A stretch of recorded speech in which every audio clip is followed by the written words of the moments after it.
Hello, Mary. Here we are, looking out my back porch. A little tribute to John Fogerty, I suppose. Been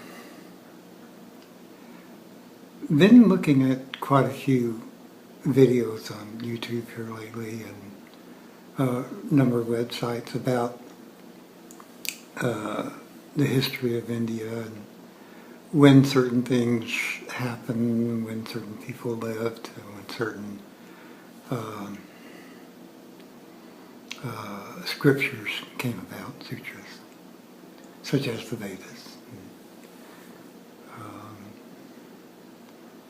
the Yoga Sutras of Patanjali, and so on and so forth. What I'm finding is that, and other people have pointed this out, that there's a great deal of difference between what the Western scholars have come up with as far as dating and the traditional dating of India. India always seems to have pushed it farther back, these events, than what the scholars today are coming up with. I find this very interesting that there's such a discrepancy. So something that a scholar may have said came about, say, 2,500 years ago. Well, otherwise, according to traditional Indian dating, it happened much farther back than that. 3, 4, maybe 5,000 years.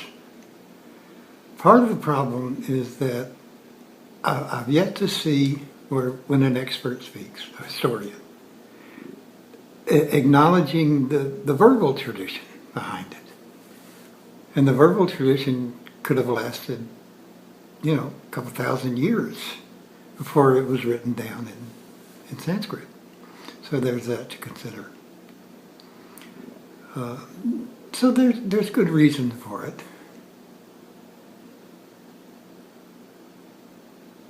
And consider also that experts and some scholars are very adamant in what they come up with, and they'll say this is it, and that's all there is to it.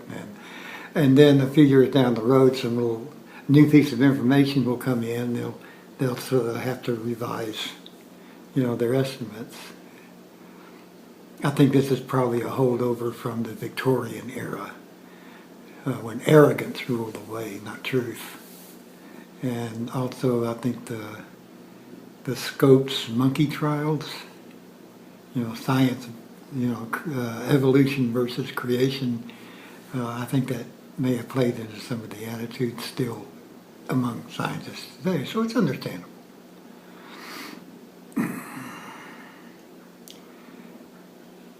One example of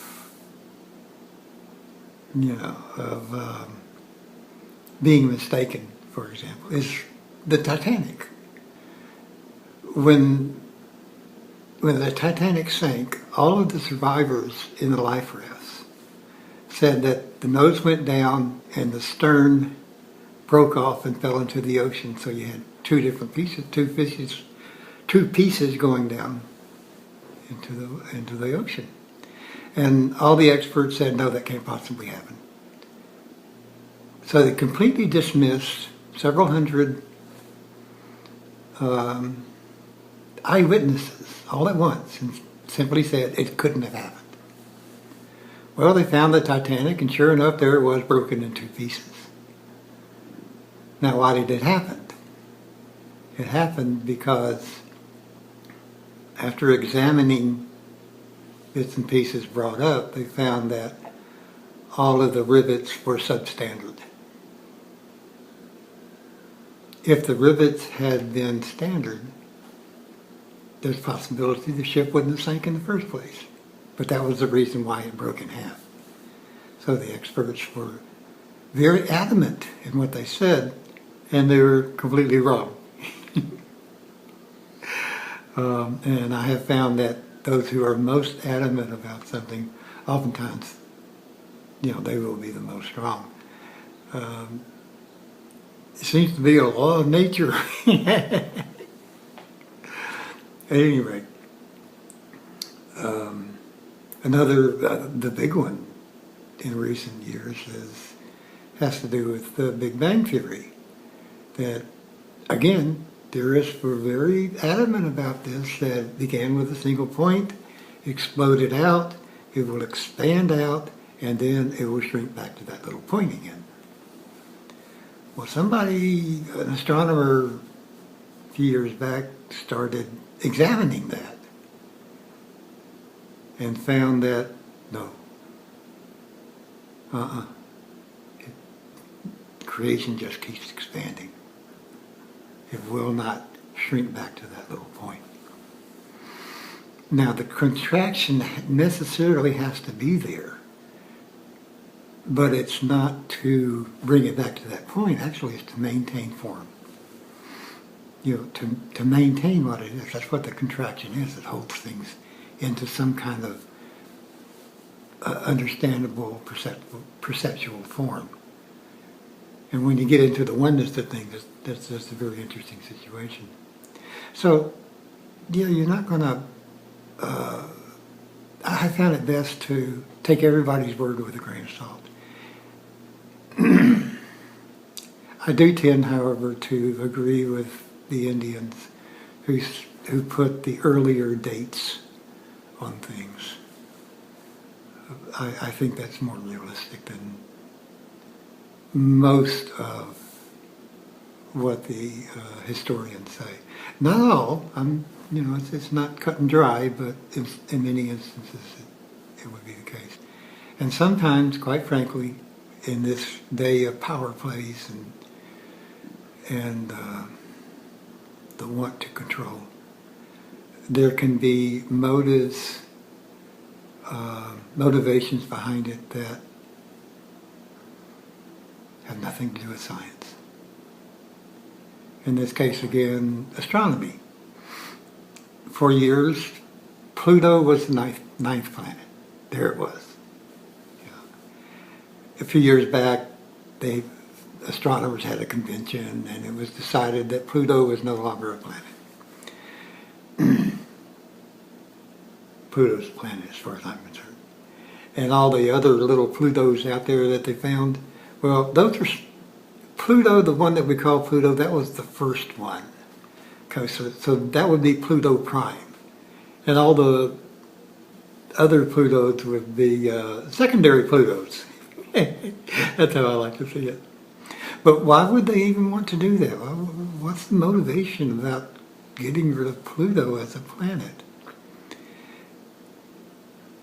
To Romans, the deity Pluto was the deity over capitalism.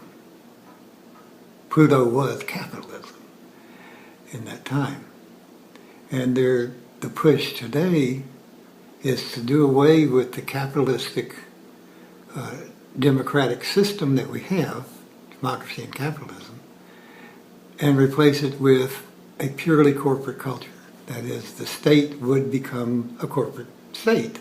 It would be run according to the way corporations pretty much are run today. And necessarily because it is such an unnatural system, so against human nature, so against nature, period, that people have to be conditioned. And that's what's been going on for decades. People are being conditioned into becoming suitable citizens in a corporate state, much like in Brave New World.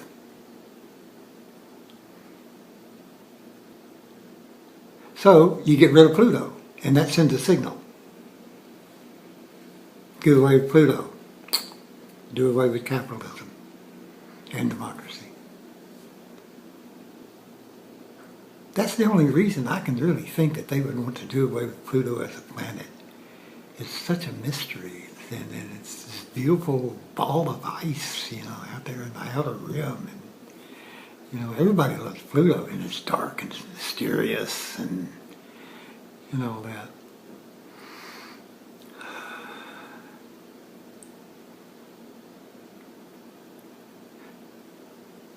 And the experts know that they could be incorrect in some ways. And indeed, that's the way science is.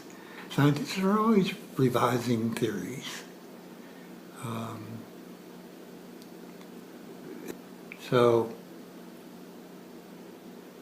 perhaps this is a minor thing, but it does call for keeping an open mind all the way around, from the experts, the historians, regular folks, and all this. Just keep an open mind about it. Truth has a way of blossoming out on its own in time if we let it. And so that's the real thing there. Allow truth to come forward. Allow the truth to come forward.